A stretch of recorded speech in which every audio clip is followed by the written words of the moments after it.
आज की Hindi church online की आराधना में मैं आपका हृदय से स्वागत करता हूं।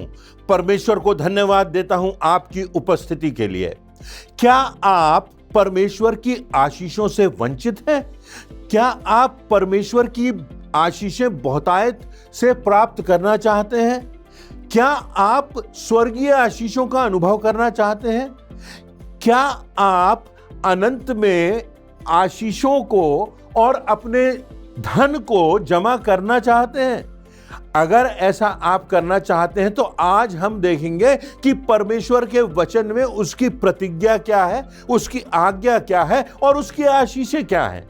तो आइए हम इस आराधना में आगे बढ़ते हैं, गीतों को गाएंगे, प्रार्थना करेंगे, प्रभु यीशु मसीह के प्रेम को, उसके क्रूस को, उसके बलिदान को स्मरण करेंगे और परमेश्वर के वचन की व्याख्या पर अपना ध्यान लगाएंगे कि आज परमेश्वर हमारी मानसिकता का परीक्षण कर रहा है कि हमारा मन, हमारी मानसिकता किस प्रकार की है। एक बड़े प्रश्न चिन्ह की बात है जिसको हम आगे संदेश में सुनेंगे। और इस बात की निश्चितता भी है कि आज हमको परमेश्वर आशीषित करेगा। मुझको और आपको परमेश्वर अपने वचन के अनुसार आगे बढ़ने के लिए प्रेरणा देगा। आपका बहुत बहुत स्वागत है। आइए हम आगे आराधना में बढ़ते हैं।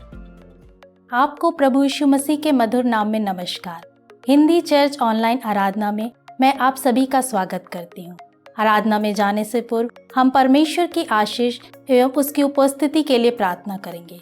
आइए हम प्रार्थना करें। धन्यवाद के साथ पिता परमेश्वर, हम आपके पास आते हैं। हम धन्यवाद करते हैं आपकी सारी आशीषों के लिए जो हम सब पर बनी रहती है। हम धन्यवाद करते हैं हिंदी चर्च ऑनलाइन के लिए जिसके माध्यम से बहुत सारे लोगों के पास आपका वचन पहुंच सकता है। हम प्रार्थना करते हैं कि हमारे गीतों का गाया जाना आपको ग्रहण योग्य हो। हम प्रार्थना करते हैं हमारे वक्ता महोदय के लिए, जब वह वचन का प्रचार करें, पवित्र आत्मा की उपस्थिति उनके साथ बनी रहे और आज का वचन सभी के लिए आशीष का कारण हो। जब हम आपकी ब्यारी में शामिल हों, अपने मनों को जांचने वाले हों, हम प्रार्थना करते हैं जितने लोग बीमार हैं उन सभी पर आपका चंगाई भरा हाथ बना रहे। आगे की सारी आराधना हम आपके हाथों में सौंपते हैं।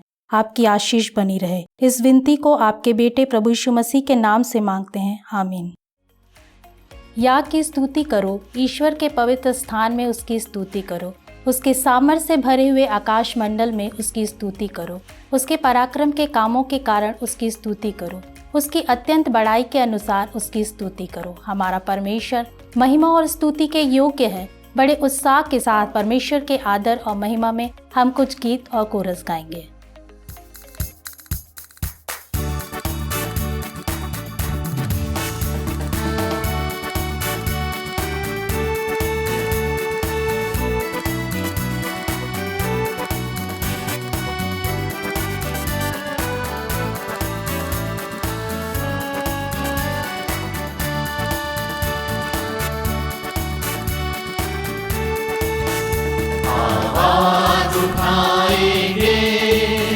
हम साथ बजाएंगे, है यीशु महान अपना, ये गीत सुनाएंगे। आवाज उठाएंगे, हम साथ बजाएंगे, है यीशु महान अपना, ये गीत सुनाएंगे।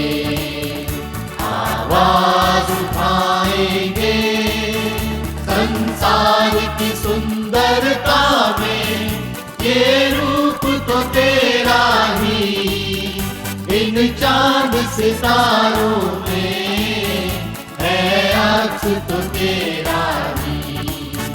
संसार की सुंदरता में ये रूप तो तेरा ही, इन चांद सितारों में है अक्स तो तेरा ही। महिमा की तेरी बातें हम सबको बताएंगे, है यीशु महान अपना, ये गीत सुनाएंगे। आवाज उठाएंगे, खजाना है, एक पाक मोहब्बत का, पा न सका कोई, सागर है तू उल्फत का। दिल तेरा खजाना है, एक पाक मोहब्बत का, पा न सका कोई, सागर है तू उल्फत का। हम तेरी मोहब्बत से दिल अपना सजाएंगे, है यीशु महान अपना ये गीत सुनाएंगे, आवाज उठाएंगे।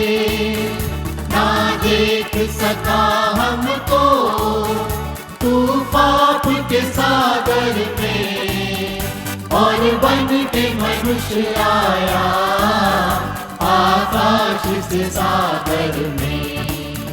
ना देख सका हमको तू पाप के सागर में, और बन के मनुष्य आया आकाश से सागर में। मुक्ति का तू दाता है, दुनिया को बताएंगे, है यीशु महान अपना ये गीत सुनाएंगे, आवाज उठाएंगे, हम साज बजाएंगे, है यीशु महान अपना ये गीत सुनाएंगे, आवाज उठाएंगे।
परमेश्वर ने जो कुछ भी बनाया है उसमें देने का गुण पाया जाता है।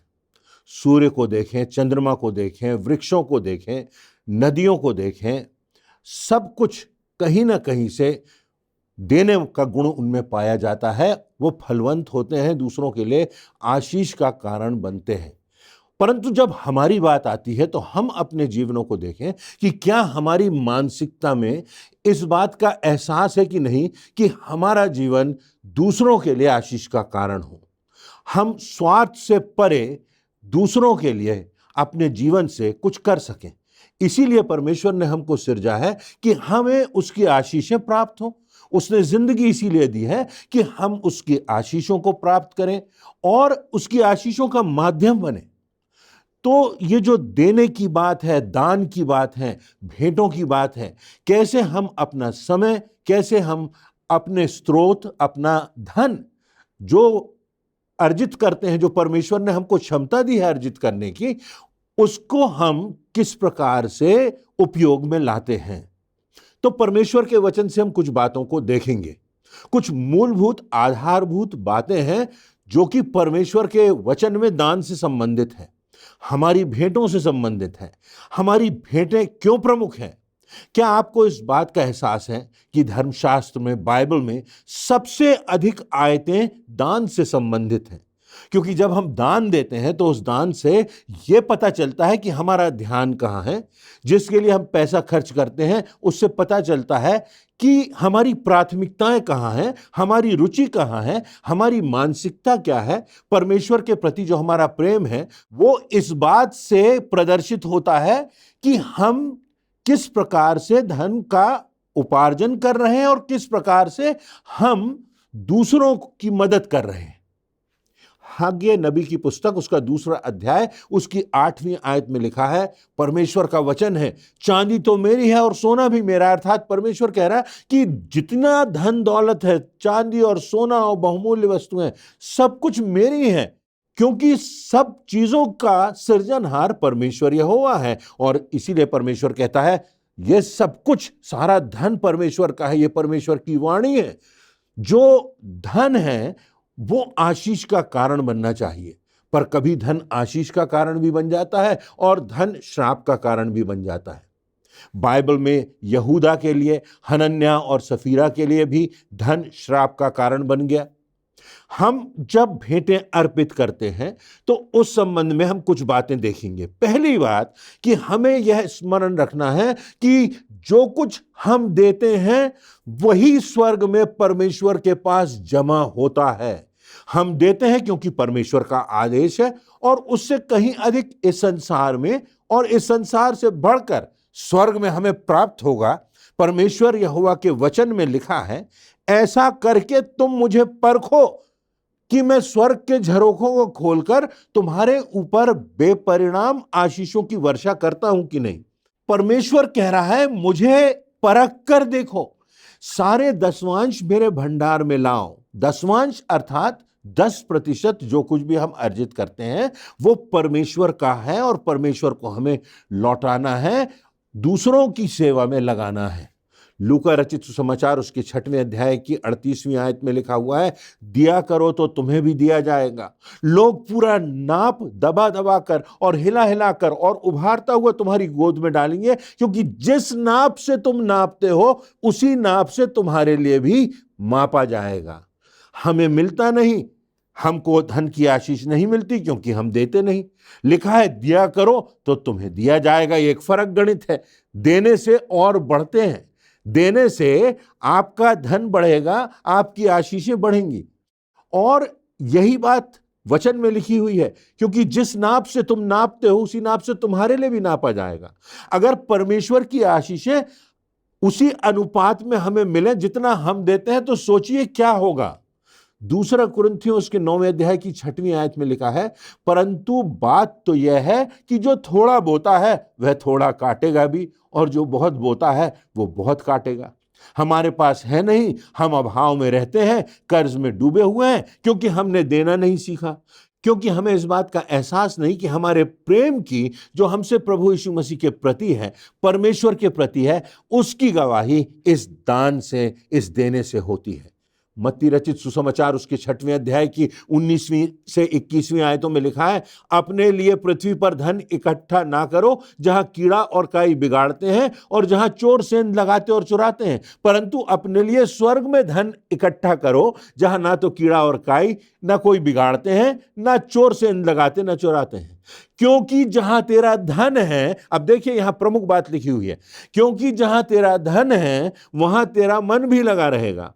हमारा धन, हमारा दान दर्शाता है कि हमारा मन कहाँ लगा हुआ है, हमारी प्राथमिकताएं क्या हैं, हमारा चरित्र कैसा है, हमारा स्वभाव कैसा है, हमारा परमेश्वर पर विश्वास कैसा है, हमारा प्रभु यीशु मसीह के प्रति प्रेम कैसा है, हमारे हृदय में कितना धन्यवाद है। नीति वचन उसके 19वें अध्याय की 17वीं आयत में लिखा है, जो कंगाल पर अनुग्रह करता है वह परमेश्वर को उधार देता है, वह यहोवा को उधार देता है और वह अपने इस काम का प्रतिफल पाएगा। ये देखिए, ये परमेश्वर की प्रतिज्ञा है।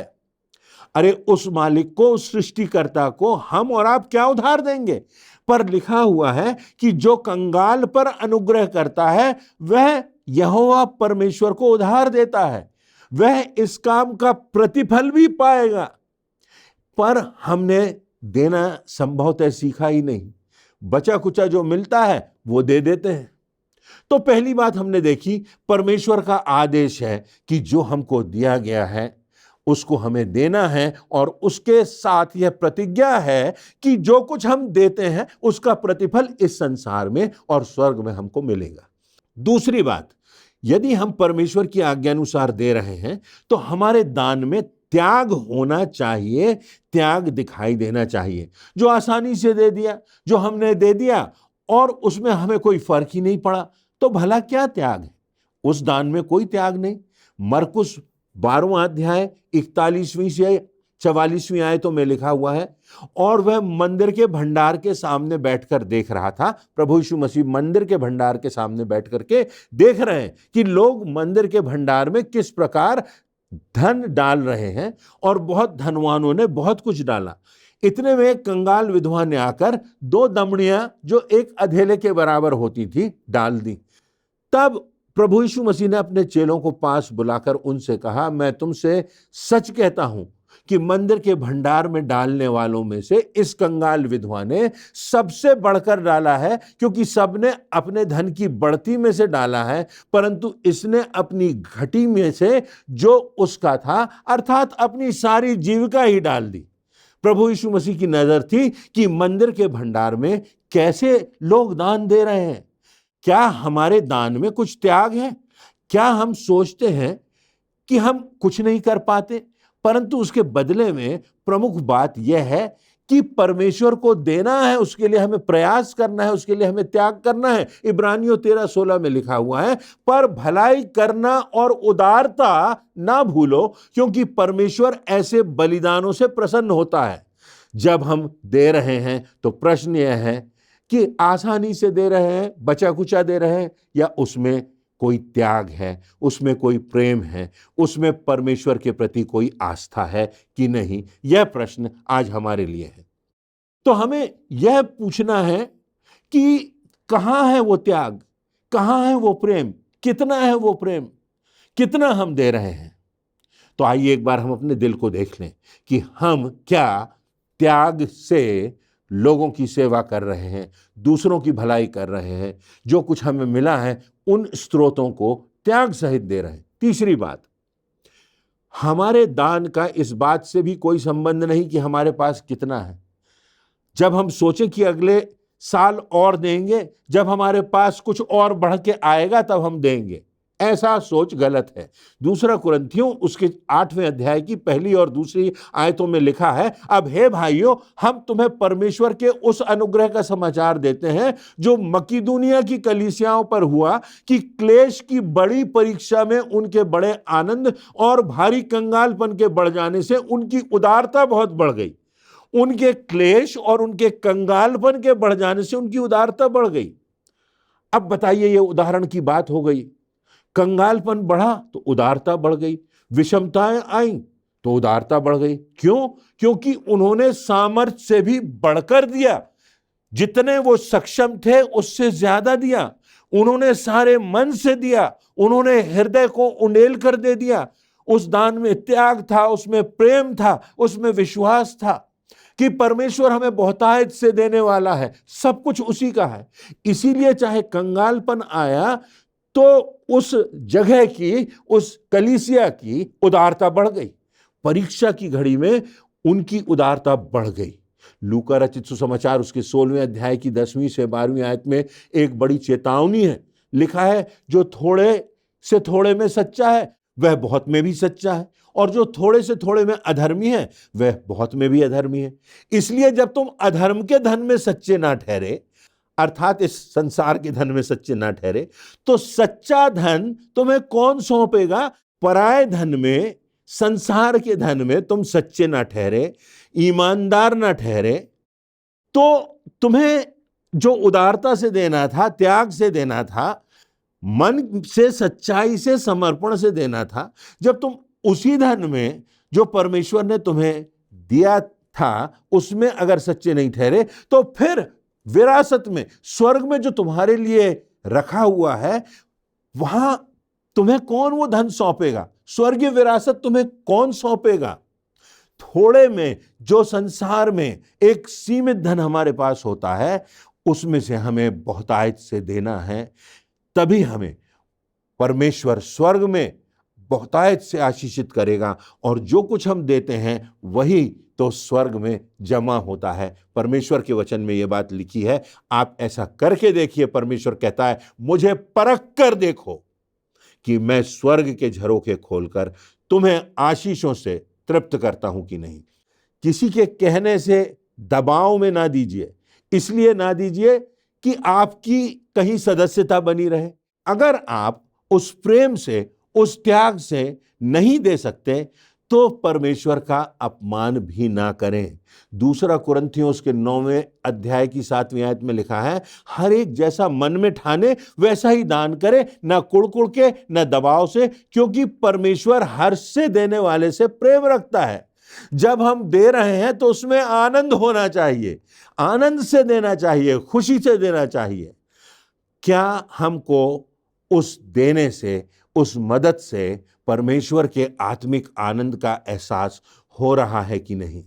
मलाकी की जो पुस्तक है उसके 3रे अध्याय की 8वीं और 9वीं आयत में परमेश्वर के वचन में लिखा है, क्या मनुष्य परमेश्वर को धोखा दे सकता है?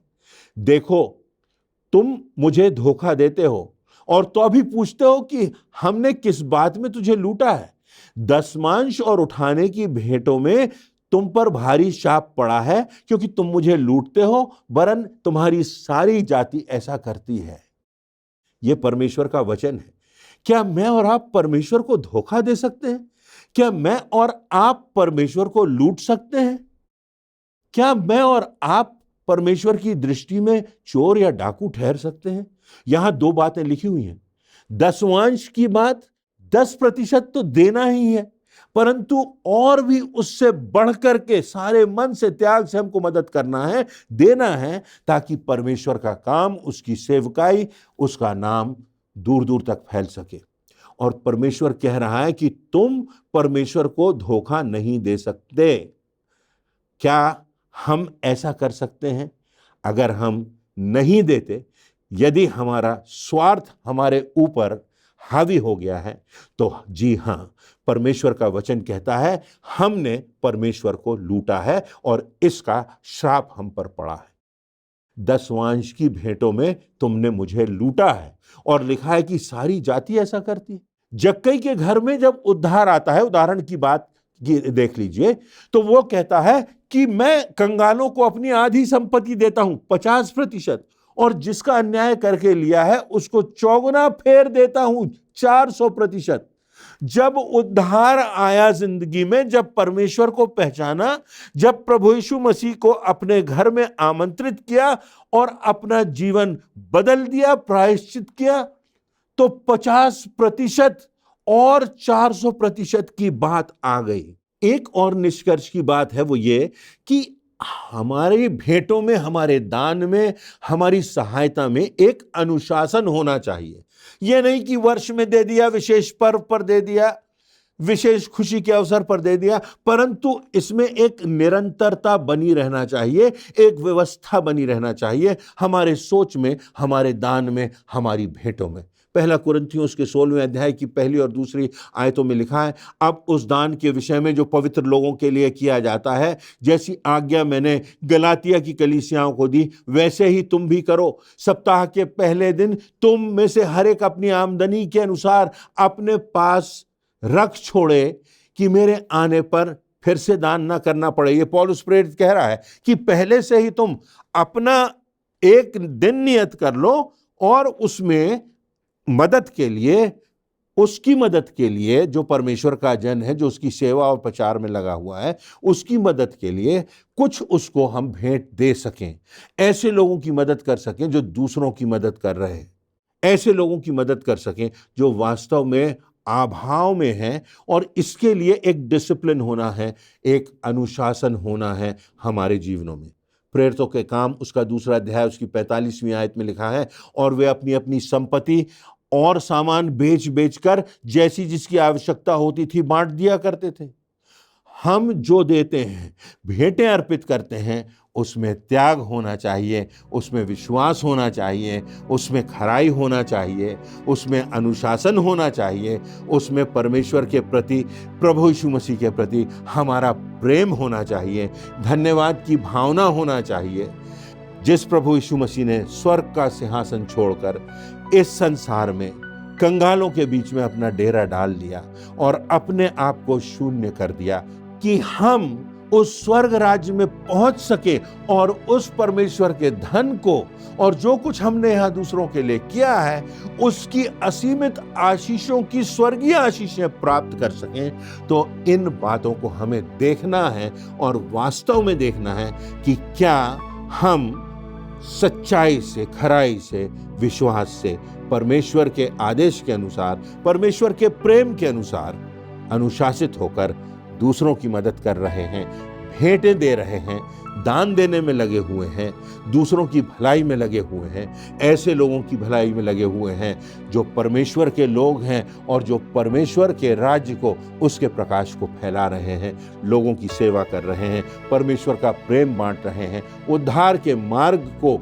लोगों के सामने प्रकट कर रहे हैं। तो आइए इन बातों से हम अपने आप को जांचें, परमेश्वर हमें आशीषित करे, हमारी मानसिकता को परमेश्वर इन वचनों से प्रभावित करे ताकि हमारे जीवन में ये बातें आ सकें और हम परमेश्वर के मार्ग पर असीमित आशीषें इस संसार में और इस संसार के बाद स्वर्ग में प्राप्त कर सकें। परमेश्वर आप सबों को बहुतायत से आशीष देवे। आज के सुंदर एवं प्रेरणादायक संदेश के लिए परमेश्वर को और उसके दास को धन्यवाद देते हैं।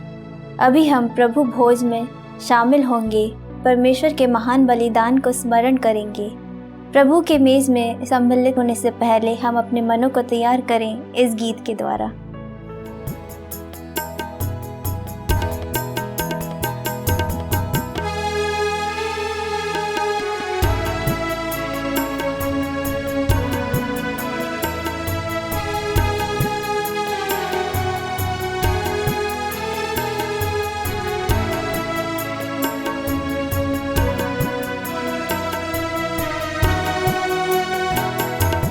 क्रूस के पास तू मुझे रख, यीशु प्यारे त्राता, पापी वहाँ सोते से मुक्त में मुक्ति पाता।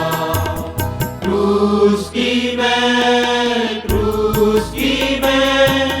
नेक बढ़ाई करूँगा, जब तक मैं आनंदित हूँ पाना पहुँचूँगा।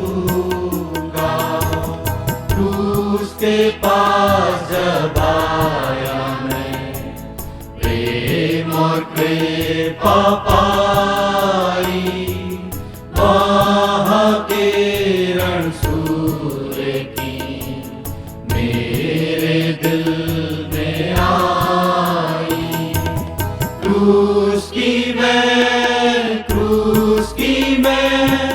नेक बड़ाई करूँगा जब तक मैं आनंदित हूँ, पार न पहुँचूँगा। तेरी दया क्रूस के पास सदा मुझे रखे और सदा मेरे ऊपर क्रूस की छाया रहे। क्रूस की मैं नेक बड़ाई करूँगा जब तक मैं आनंदित हूँ, पार न पहुँचूँगा। प्रभु यीशु ने जिस रात वह पकड़वाया गया, उसने रोटी ली और धन्यवाद करके उसे तोड़ी और कहा, ये मेरी देह है जो तुम्हारे लिए तोड़ी जाती है, मेरे स्मरण के लिए यही किया करो। इसी रीति से उसने ब्यारी के पीछे कटोरा भी लिया और कहा, यह कटोरा मेरे लहू में नई वाचा है, जब कभी पीते हो तो मेरे स्मरण के लिए यही किया करो। क्योंकि जब कभी तुम ये रोटी खाते और इस कटोरे में से पीते हो तो प्रभु की मृत्यु को जब तक वह न आए प्रचार करते हो। आइए हम इस प्रभु की मेज के लिए परमेश्वर को धन्यवाद देंगे। हमारे जीवते और सामर्थी पिता परमेश्वर, सारी आशीषों के देने वाले पिता, तेरा धन्यवाद देते हैं प्रभु यीशु मसीह के लिए कि हमारे खातिर क्रूस पर चढ़ाया गया, मारा गया, गाड़ा गया और मृतकों में से जी उठा कि हमको अनंत जीवन दे। धन्यवाद देते हैं इस ब्यारी के लिए पिता परमेश्वर। इस ब्यारी पर हम तेरी आशीष चाहते, जबकि इसको हम ग्रहण करते हैं तो हम अपने जीवन का मूल्यांकन करें और उसके अनुसार चलने का प्रयास करें। इस विनती को प्रभु यीशु मसीह के नाम से मांगते हैं, आमीन। प्रभु की मेज तैयार है।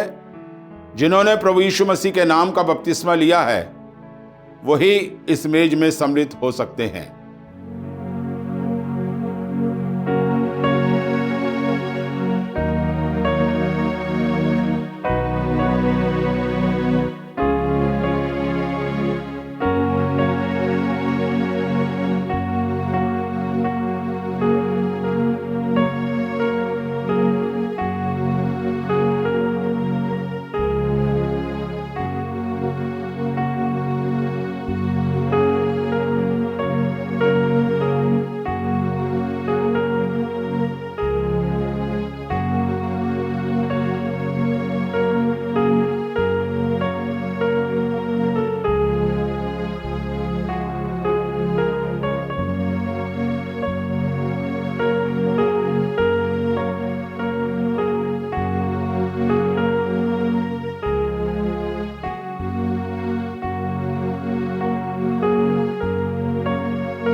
परमेश्वर की उपस्थिति का अनुभव करते हुए हम अपने स्थानों पर खड़े हो जाएं और अंतिम प्रार्थना में जाएंगे।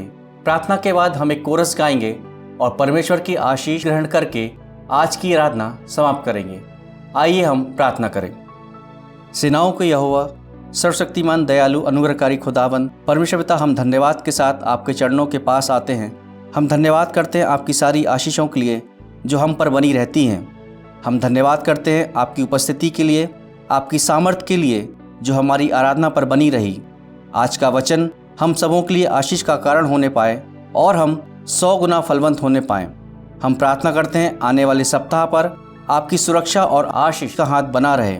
इस विनती को आपके बेटे प्रभु यीशु मसीह के नाम से मांगते हैं, आमीन।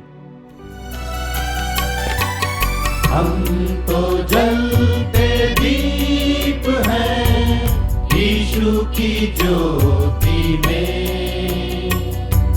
जब तक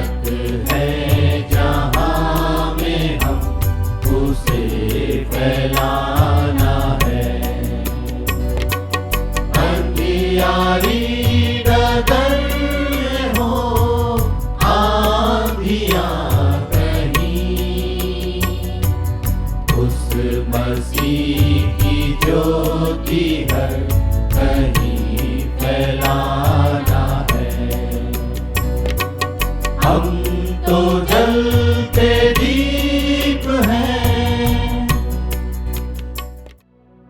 आइए हम सभी प्रभु की आशीष ग्रहण करें। अब परमेश्वर पिता का प्रेम, प्रभु यीशु मसीह का अनुग्रह, पवित्र आत्मा की शांति और सहभागिता हम सब विश्वासियों के साथ अब से लेकर अंत तक बनी रहे। आमीन।